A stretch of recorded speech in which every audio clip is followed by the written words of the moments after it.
मरने के बाद आखिर क्या होता है, स्वर्ग और नरक का क्या है विधान, और वहीं मरने के बाद 5 ऐसी चीजें हैं जो कि हर एक व्यक्ति के साथ जाती है। लोग कहते हैं ना कि क्या लेके आया था क्या लेके जाएगा, खाली हाथ आए थे खाली हाथ जाओगे, लेकिन ऐसा नहीं है। हिंदू धर्म शास्त्र विधान के अनुसार कुछ चीजें जो कि व्यक्ति मरने के बाद भी अपने साथ लेकर जाता है, तो वो आखिर क्या है, वैतरणी नदी का रहस्य क्या है, और कौन कौन सी ऐसी चीजें हैं जो कि मृत व्यक्ति के अपने को भूल कर भी नहीं लेनी चाहिए। तो गरुड़ पुराण के अनुसार संपूर्ण ज्ञान ग्रंथ को आज इस वीडियो में अपन जानने वाले हैं। ऐसे में अपने जीवन का 10 मिनट का समय निकालकर इस वीडियो को आखिर तक जरूर देखिए। और हाँ, अगर आप भी सत्य सनातन संस्कृति में माता गंगा को अगर आप पूजनीय मानते हैं तो इस वीडियो के नीचे कमेंट बॉक्स में जय गंगा मैया जरूर लिखिए, क्योंकि इस कलयुग में व्यक्ति को अपने पापों से मुक्त कराने वाली एकमात्र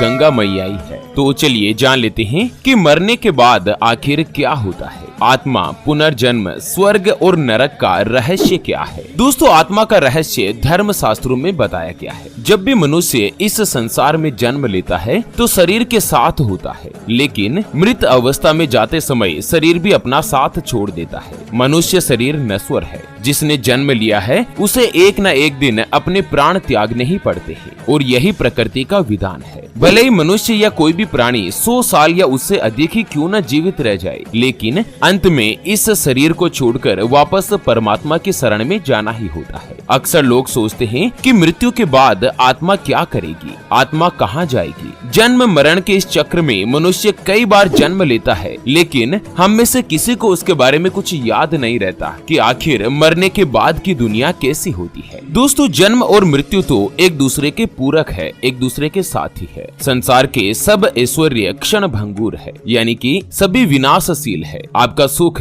और आपका दुख ये सभी अस्थायी है, शाश्वत नहीं है। जैसे मनुष्य पुराने वस्त्रों को त्याग कर दूसरे नए वस्त्र धारण कर लेते हैं ना, वैसे ही आत्मा भी एक शरीर छोड़कर दूसरे शरीर में प्रवेश कर जाती है। जो आत्मा को समझ लेता है वह मृत्यु के रहस्य को भी जान जाता है। जन्म, मृत्यु और पुनर्जन्म पुराने हो चुके कपड़े को उतारकर नए पहनने जैसा ही है। दोस्तों, अपने सनातन हिंदू धर्म में गरुड़ पुराण का विशेष महत्व होता है। जो भी व्यक्ति अपने जीवन में अगर गरुड़ पुराण का पाठ कर लेता है तो उस आत्मा को मोक्ष की प्राप्ति होती है। गरुड़ पुराण में बताया गया है कि मृत्यु के बाद शरीर जलकर राख हो जाता है और आत्मा यमराज के पास चली जाती है। यमराज जी को मृत्यु का देवता कहा जाता है। यमराज के पास यमलोक में व्यक्ति के कर्म के आधार पर यमराज उनका न्याय करते हैं। जो व्यक्ति बुरे कर्म करता है उनकी आत्मा को नरक की यातनाएं झेलनी पड़ती है। गरुड़ पुराण के मुताबिक जब एक आत्मा शरीर छोड़ती है तो सबसे पहले वह यमलोक जाती है। यमराज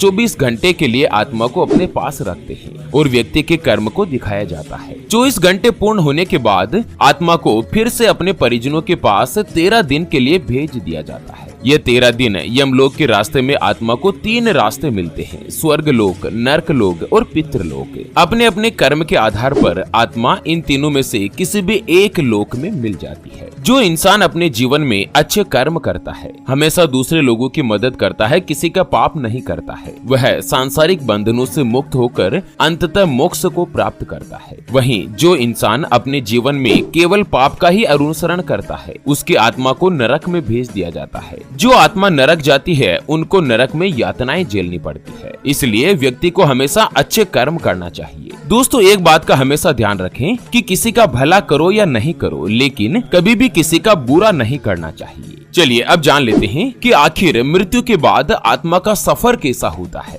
मृत्यु के बाद व्यक्ति के साथ में क्या जाता है, क्या लेके आया बंदे, क्या लेके जाएगा, क्या लेके जाएगा।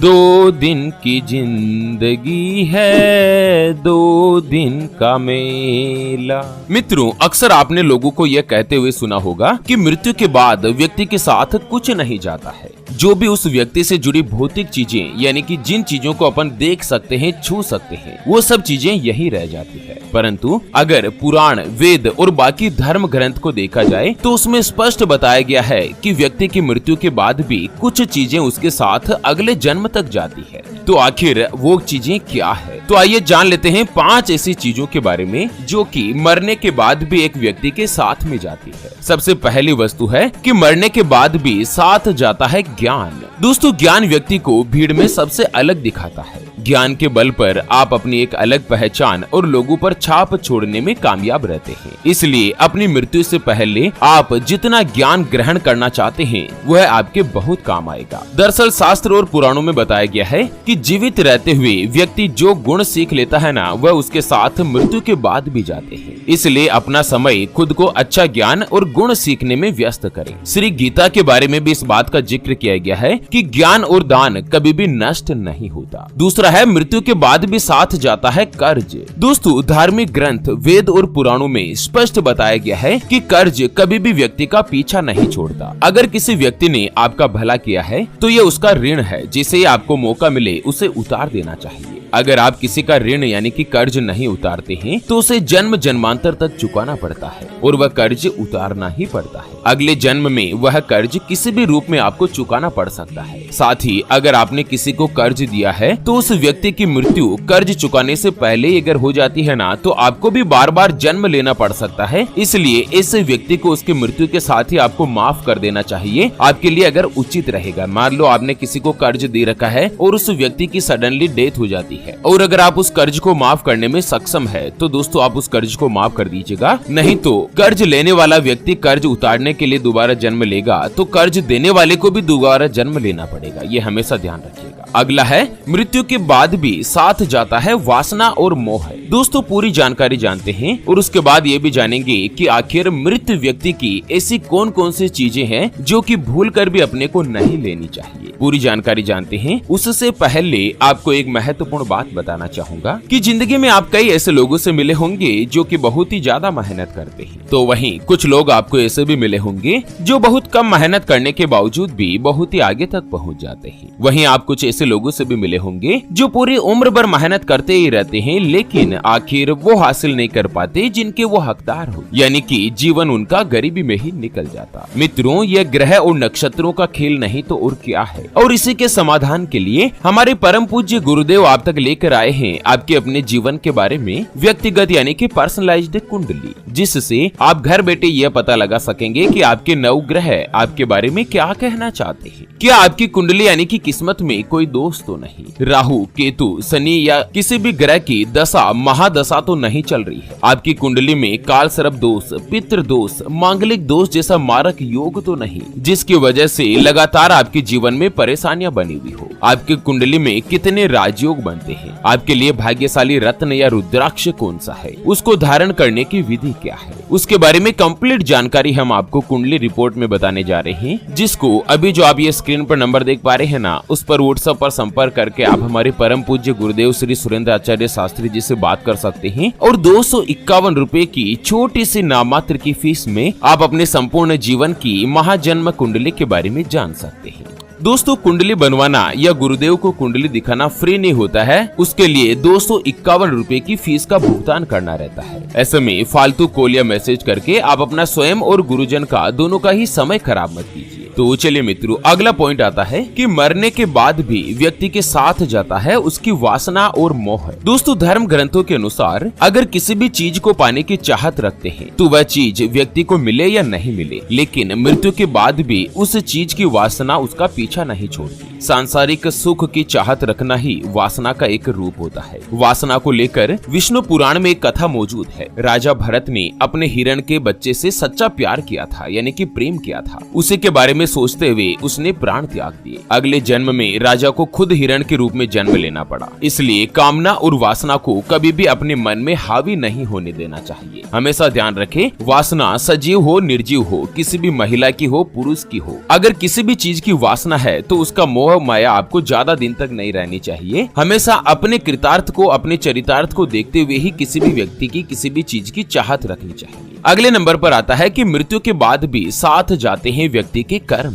दोस्तों, भागवत गीता में बताया गया है कि मनुष्य जीवन में बिना कर्म के कुछ भी कार्य संभव नहीं है। हर पल मनुष्य को अच्छे या बुरे कर्म करने ही पड़ते हैं। मृत्यु समीप आने पर व्यक्ति के कर्मों के द्वारा ही तय होता है कि उसे परलोक में सुख मिलेगा या दुख प्राप्त होगा। इन्हीं के परिणाम से अगले जन्म में अच्छा या बुरा फल प्राप्त होता है। दोस्तों, व्यक्ति के कर्म 7 जन्मों तक व्यक्ति का पीछा नहीं छोड़ते। इसका उदाहरण महाभारत में भी बताया गया है। दोस्तों, महाभारत में एक प्रसंग आपने देखा होगा कि भीष्म पितामह जब बाणों की सैया पर लेटे हुए थे तो उन्होंने भगवान श्री कृष्ण जी से पूछा, हे प्रभु कृष्ण, आखिर मुझे ऐसी मृत्यु क्यों मिली? किस पाप की यह सजा मुझे मिल रही है कि आज मैं बाणों की सैया पर लेटे हुए मृत्यु को याद कर रहा हूँ? तब भगवान श्री कृष्ण ने भीष्म पितामह को 7 जन्म पहले की एक घटना याद दिलाई कि 7 जन्म पहले भीष्म ने एक अधमरे सांप को उठाकर नागफणी के कांटों पर फेंक दिया था। कर्म मनुष्य का कभी भी पीछा नहीं छोड़ते, हमेशा उनके साथ रहते। अगला है दोस्तों कि मृत्यु के बाद भी साथ जाता है पुण्य। अक्सर आपने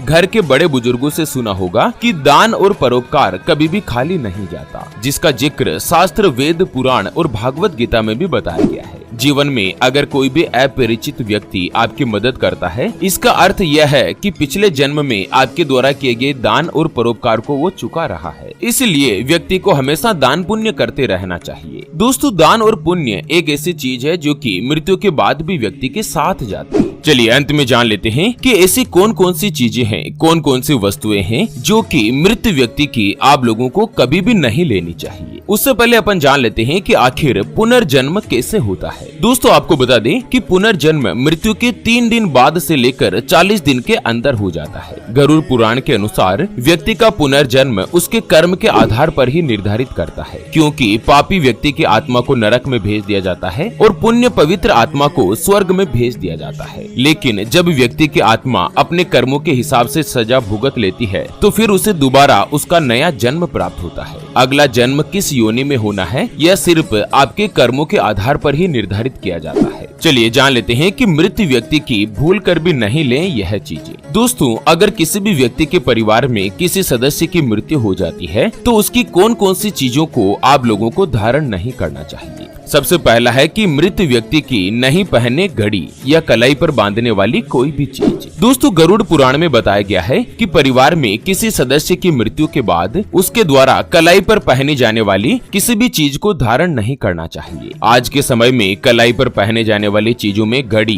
कड़ा या ब्रासलेट या चूड़ियां वगैरह कोई भी चीज जो है ना, वो कभी भी मृत व्यक्ति की आपको नहीं लेनी चाहिए। ऐसा करने से नेगेटिव एनर्जी का प्रभाव बढ़ जाता है और व्यक्ति के जीवन में कई तरह की समस्याएं उत्पन्न होती है। अगला है मृत व्यक्ति के नहीं ले आभूषण और गहने। दोस्तों, महापुराण में बताया गया है कि किसी भी मृत व्यक्ति के आभूषण धारण नहीं करने चाहिए। ऐसा इसलिए क्योंकि इन आभूषणों में उसकी आत्मा जुड़ी रहती है। ऐसा इसलिए भी है, यदि अगर आप ऐसा करना चाहते हैं तो उनमें अपनी तरफ से कुछ बदलाव अवश्य करा लीजिए। मान लीजिए कि मृत व्यक्ति के कोई भी ज्वेलरी है, आपको वो लेनी है या आपको उसको पहननी है ना, तो उसमें अपने हिसाब से कुछ भी चेंज करवा लीजिए। Same to same jewellery direct मृत व्यक्ति की आपको नहीं पहननी चाहिए। आज के समय में क्या होता है ना कि ये जो लोभी भुआ जी वगैरह होती है ना, ये कहती है कि ये तो मेरी मम्मी मेरे को बोल के गई थी कि मेरे मरने के बाद तू ले लेना, ऐसे वगैरह बहुत सारे परिवारों में ऐसा मैंने देखा है। अक्सर अनुभव से मैं आपको बताने जा रहा हूँ। तो मैं सभी माताओं बहनों से कहना चाहता हूँ कि दोस्तों, अपने पीहर में ऐसा लालचीपना कभी भी नहीं रखें। अपने कर्म का हिसाब हमेशा अपने साथ रहेगा और अंततः आपको दुख भोगना पड़ेगा। क्योंकि अगर मृतक व्यक्ति ने कुछ समय पहले इन आभूषणों को उपहार स्वरूप भी आपको दिया है ना, तब भी आपको मृत्यु के बाद उनको नहीं पहनना चाहिए। ऐसा करना अशुभ माना जाता है। अगला है कि मृत व्यक्ति के वस्त्र नहीं पहने। दोस्तों, गरुड़ पुराण के अनुसार किसी भी मृत व्यक्ति की आत्मा मोह नहीं त्यागती है। ऐसे में उसके कपड़े को पहन लेने से उसको मोक्ष प्राप्ति में बाधा उत्पन्न होती है। इसलिए परिवार के किसी भी सदस्य की मृत्यु के बाद उसके वस्त्रों को दान कर दीजिए। ऐसा करने से उसकी आत्मा को शांति मिलती है और उसे मोक्ष की प्राप्ति होती है। तो दोस्तों, आज के इस वीडियो में अपन ने कुछ महत्वपूर्ण जानकारी के ऊपर चर्चा करी। वीडियो अच्छा लगा तो वीडियो को लाइक जरूर करें और फेसबुक पर भी शेयर कर दीजिए ताकि सभी व्यक्तियों तक यह काम का अपडेट जो है पहुंच पाए।